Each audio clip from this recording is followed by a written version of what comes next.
devront y être exposés et conservés. Article 3.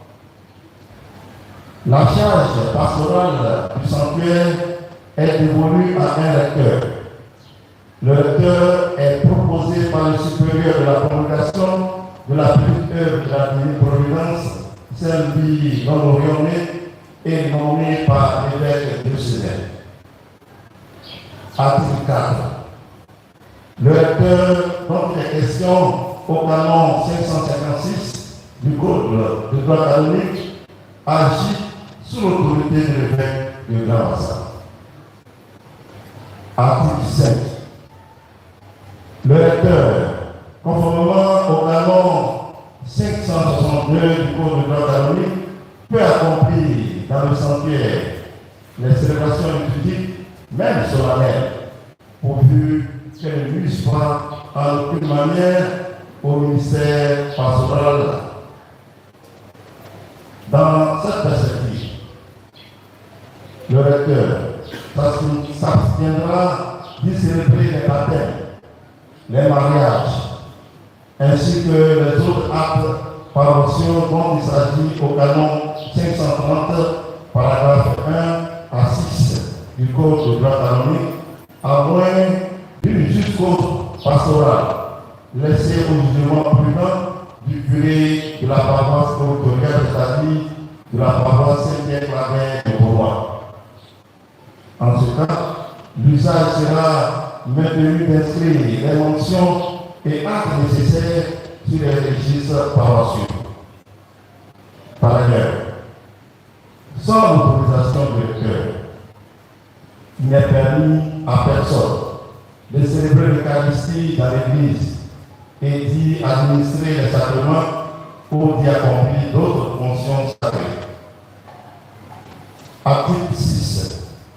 Le recteur du sanctuaire Notre-Dame de la Grâce de Beaumont, sous l'autorité de l'ordinaire du lieu et en observant les statuts légitimes et les droits acquis, est tenu par l'obligation de veiller à ce que les fonctions sacrées soient dignement célébrées dans l'Église selon les règles physiques et les dispositions canoniques en vigueur.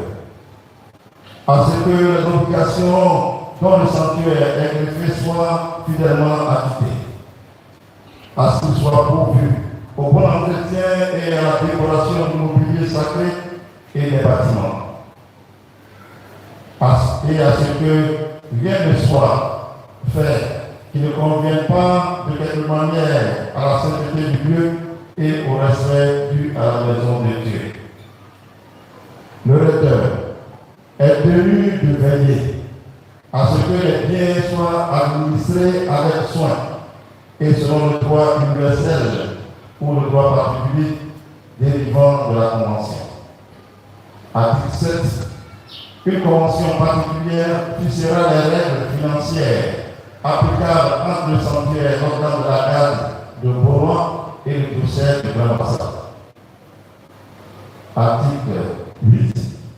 Le présent décret entre en vigueur ce jour et il sera communiqué au recteur nommé par l'ordinaire avec l'accord de ses supérieurs de la communauté religieuse, au curé de la paroisse Saint-Pierre-Claver de Beaumont, qui le fera connaître aux fidèles de la paroisse et sera publié sur notre revue diocésaine, la Colombe. Aussi, à tous les faits administratifs et canoniques afférents, émettons ce présent décret. Ce décret devait être donné depuis le 18 octobre à la mémoire des Saint-Louis. Alors, Dieu a invité maintenant Monseigneur à venir signer. Voilà.